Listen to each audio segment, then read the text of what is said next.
اعوذ باللہ من الشیطان اللعین الرجیم بسم اللہ الرحمن الرحیم الحمد للہ رب العالمین بارئ الخلائق اجمعین والصلاة والسلام علی سید الانبیاء والمرسلین وعلی آلہ الطیبین الطاہرین المعصومین اما بعد نہج البلاغہ شارٹ کورس کے عنوان سے آج ہمارا یہ دوسرا سیشن ہے۔ تمام عزیزان کی خدمت میں سلام پیش کرتے ہوئے کل کے درس کی طرف متوجہ کرتے ہیں۔ اگر اساتذہ اکرام موجود ہیں تو پہلے سوال پہ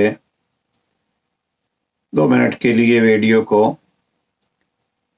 روک کر خود طلبہ کو شریک بحث کر سکتے ہیں، اور اچھا ہے تاکہ یہ معلوم ہو کہ طلبہ نے کس حد تک کل کے سیشن میں توجہ فرمائی۔ ہم جو سوال کریں گے، اساتذہ اکرام اگر ویڈیو کو سماعت نہیں فرما سکے تو سوال اسی سے کریں گے کہ جو بحث کل ہو چکی ہے۔ مثلا پہلا سوال ہم گزشتہ سیشن سے یہ کرتے ہیں کہ کیا آپ کو معلوم ہے کہ نہج البلاغہ کس شخصیت نے جمع کیا؟ اب یہاں اگر اساتذہ ویڈیو کو روک لیں تو طلبہ سے پوچھ سکتے ہیں، اور پھر طلبہ کے جواب کو سن کے اب اس کے بعد ہم عرض کرتے ہیں کہ خلاصہ کلام ہم نے جو عرض کیا وہ یہ ہے کہ سید رضی، نام ان کا سید محمد اور لقب ان کا رضی۔ سید رضی کی خصوصیات، بالخصوص ان کی ماں کا وہ کردار کہ جب شیخ مفید نے خواب میں دیکھا کہ جناب زہرا سلام اللہ علیہا اپنے دونوں بچوں کو ساتھ لیے ہوئے، ایک کو دائیں طرف ایک کا بایاں ہاتھ پکڑے ہوئے، بی بی آ کے فرماتی ہیں شیخ میرے ان 2 بچوں کو تعلیم دو، پڑھاؤ۔ شیخ مفید تڑپ کے اٹھے، میں کہاں؟ اور جناب سیدہ وہ حجاب میں میرے پاس کہاں؟ تو بے تاب ہو گیا کہ کوئی غلطی ہوئی، شاید تکبر کیا کہیں علم پہ، تو باقی ایسا نیند نہیں آ رہی تھی رات کو۔ اس کو ابن ابی الحدید معتزلی نے لکھا ہے اپنی 20 جلدوں کی شرح کے شروع میں، تو بڑا مشہور واقعہ ہے، تفصیل میں نہیں جانا چاہتا، اور وہ یہ کہ صبح ہی نماز پڑھی، دعائیں مانگ رہے ہیں، استغفار کر رہے ہیں، دروازے پہ دستک ہوئی، وہی منظر جو خواب میں دیکھا کہ ایک سیدزادی حجاب میں مستور، ایک بچہ دائیں ہاتھ کے ساتھ، ایک بچہ بائیں ہاتھ کے ساتھ، اور وہی جملہ شیخ میرے ان 2 بچوں کو تعلیم دو۔ اب اس بیوی کا نام بھی فاطمہ تھا، بڑے بیٹے کا نام مرتضی، اور جو بائیں ہاتھ کو تھامے ہوا تھا اس بچے کا نام سید رضی صاحب، یہ نہج البلاغہ کا جامع ہے۔ صاحب نہج البلاغہ جب ہم کہتے ہیں تو صاحب نہج البلاغہ، چونکہ کلام تو جناب امیر علیہ السلام کا ہے، اس لیے جناب امیر علیہ السلام صاحب نہج البلاغہ ہوں گے۔ تو اب گزشتہ سیشن میں اس سوال کا جواب ہم پیش کر چکے، لہذا یہاں اساتذہ جو ہیں وہ رکبو کے بچوں کو ساتھ ملا سکتے ہیں۔ دوسری چیز جو پیش کی جا چکی ہے، سوال یہاں یہ بنتا ہے کہ نہج البلاغہ کے کتنے حصے ہیں؟ یہاں اساتذہ پھر ویڈیو روک کے کچھ لمحات کے لیے اپنے اوقات کو دیکھیں، کتنا وقت معین کیا ہے اس شارٹ کورس کے لیے نہج البلاغہ کو، اس لیے ہم ویڈیو جو ہیں وہ کل 15 منٹ کے آگے پیچھے جو ہیں وہ دیں گے۔ اگر پھیلانا چاہتے ہیں تو اساتذہ خود اس کو آگے بڑھا سکتے ہیں، اگر نہیں اساتذہ روکنا چاہتے تو کوئی اس میں حرج نہیں ہے۔ بچے خود سوچ لیں کہ کل کے سیشن میں ہم نے ایک چیز جو ڈسکس کی تھی وہ یہ ہے کہ نہج البلاغہ کو سید رضی نے کتنے حصوں میں تقسیم کیا۔ اساتذہ نے اگر ویڈیو پوز کرنی ہے تو یہاں کر سکتے ہیں۔ جواب اس کا یہ ہے کہ سید رضی نے نہج البلاغہ کو 3 حصوں میں تقسیم کیا ہے۔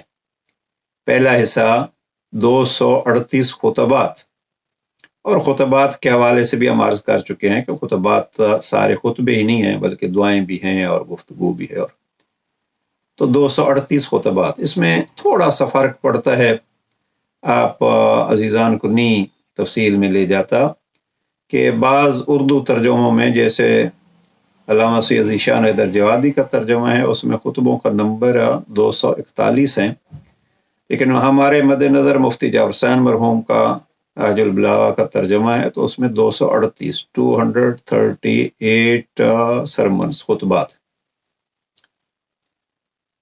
دوسرا حصہ جس میں وصیتیں اور مکتوبات ہیں وہ 79 مکتوبات ہیں، 79، اور تیسرے حصے میں 480 کلمات کسار ہے، مختصر فرامی۔ تو یہ نہج البلاغہ کی تقسیم جو ہے وہ 3 حصوں میں۔ علامہ مفتی جعفر حسین مرحوم نے جب 1955-56 میں پہلی دفعہ نہج البلاغہ کا ترجمہ کیا تھا تو یہ نہج البلاغہ 3 حصوں میں 3 الگ الگ جلدوں میں شائع ہوا تھا۔ بہرحال تو یہ نہج البلاغہ کی تقسیم کو آپ یوں پیش کر سکتے ہیں۔ اب تیسرا سوال جو گزشتہ سیشن میں پیش کیا جا چکا ہے کہ ہم نے ایک حوالہ دیا جس میں جناب امیر علیہ السلام نے یہ کہا کہ متقی علم کا حریص ہوتا ہے۔ اب یہاں پھر وہی ویڈیو روک کے سوال کیا جا سکتا ہے، طلبہ جو ہیں وہ ذرا اپنے طور پر یہ سوچیں کہ کہاں جناب امیر علیہ السلام نے متقی کی، مومن کی، اپنے چاہنے والے کی، ایک شیعہ کی پہچان یہ بیان کی کہ ہمیشہ وہ علم کا حریص ہوتا ہے۔ ہم نے اس کا معنی کیا یعنی ہمیشہ علم کا طلبگار رہتا ہے، اور وہ حدیث پیغمبر اکرم علم حاصل کرو ماں کی گود سے قبر کے دہانے تک، من المہد الی اللحد، گود سے قبر تک، تو ہر وقت جو ہے وہ علم کا متلاشی رہتا ہے، علم کا طلبگار رہتا ہے۔ تو یہ گزشتہ چیزیں جو ہیں وہ پیش کی ہیں۔ اس میں گزشتہ سیشن میں ہم نے فقط 3 حصے بتلائے تھے، اب اس سیشن میں اضافہ ہو گیا۔ خطبات کتنے ہو گئے؟ 238، اور مکتوبات وصیتیں وہ ہو گئی 79، اور کلمات کسار ہو گئے 480۔ اب ان میں سے کچھ بہت طویل خطبات ہیں، یہ پوائنٹ ذہن میں رکھیے، کوئی اتنا وہ مہم نہیں ہے، لیکن نہج البلاغہ سے آشنائی کے حوالے سے ایک عام سا سوال ہے، وہ یہ ہے کہ نہج البلاغہ کا سب سے طویل خطبہ کون سا ہے؟ یہ خطبہ 190، خطبہ قاسیہ کہلاتا ہے یہ خطبہ، اور مفتی جعفر حسین مرحوم کے ترجمے کے حوالے سے تقریباً 22 صفحات کا یہ خطبہ ہے، خطبہ قاسیہ۔ کوئی 8 خطبات ہیں جن کا نام معین کیا گیا ہے، مثلا تیسرا خطبہ ہے اس کو کہتے ہیں خطبہ شکشکیہ۔ اب یہ خطبہ 190 جو سب سے طولانی خطبہ ہے اور بہت تکبر کے خلاف خطبہ ہے، اصل شیطان نے تکبر کیا، اور پھر اس خطبے میں ایک معجزہ پیغمبر نقل کیا ہے جناب امیر علیہ السلام نے۔ کل نہج البلاغہ میں ایک یہ معجزہ پیغمبر اکرم کا، اور وہ یہ ہے کہ عرب کے قریش آتے ہیں اور پیغمبر اکرم سے کہتے ہیں کہ ہم ایک خواہش آپ سے رکھتے ہیں، اگر آپ وہ پوری کر دیں گے تو ہم ایمان لے آئیں گے۔ پیغمبر اکرم نے فرمایا کیا ہے؟ تو کہتے ہیں کہ وہ درخت جو سامنے کھڑا ہے اس کو بلاؤ، اگر وہ آپ کے کہنے پہ آ جاتا ہے تو ہم ایمان لے آئیں گے۔ پیغمبر اکرم فرماتے ہیں کہ وہ درخت آئے گا لیکن آپ ایمان پھر بھی نہیں لائیں گے۔ انہوں نے کہا نہیں، ہم لے آئیں گے ایمان۔ تو پیغمبر اکرم نے اس درخت کو بلایا اور درخت آ گیا۔ اب یہاں جناب امیر علیہ السلام فرماتے ہیں کہ درخت کی آدھی ٹہنیاں پیغمبر اکرم پر جھکی ہوئی تھیں اور کچھ ٹہنیاں میرے شانوں پہ، میرے کندھوں پہ تھیں۔ تفصیل سے اس معجزے کو بیان کیا ہے، اور میں بس تفصیل میں نہیں جاتا، میں آپ کو یہ عرض کر رہا ہوں کہ اس خطبہ 190 میں کیا ہے۔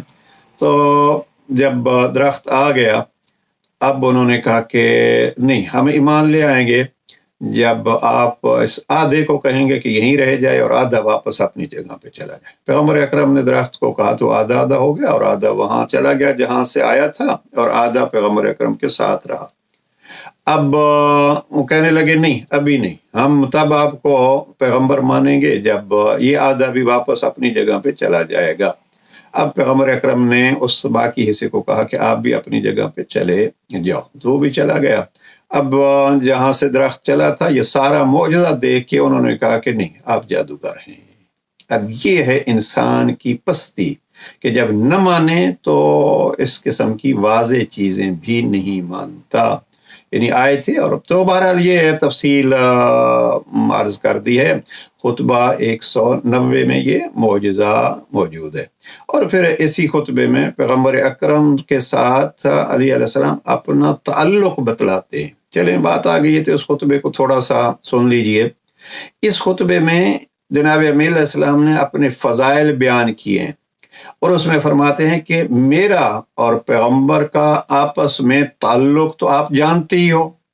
اب یہ تعلق کیا ہے؟ اس میں فرمایا کہ میں بچہ ہی تھا کہ پیغمبر اکرم نے مجھے اپنی گود میں لے لیا. اب کتنا بچہ تھا؟ اس کا ثبوت بھی یہ دیا کہ پیغمبر اکرم لقمہ چباتے تھے، لقمہ چبا کے میرے منہ میں ڈالتے تھے اور میں کھاتا تھا. ایک پیغمبر اکرم اپنے بستر پہ اپنے پہلو میں مجھے سلاتے تھے، اپنے جسم کی خوشبو مجھے سنگھاتے تھے، ہر وقت مجھے اپنے سینے سے لگائے رکھتے تھے. اب یہ پیغمبر اکرم کا اور جناب امیر علیہ السلام کا تعلق، کتنے خوبصورت فضائل ہیں. اور وہ بھی امیر المومنین کا بچپنا.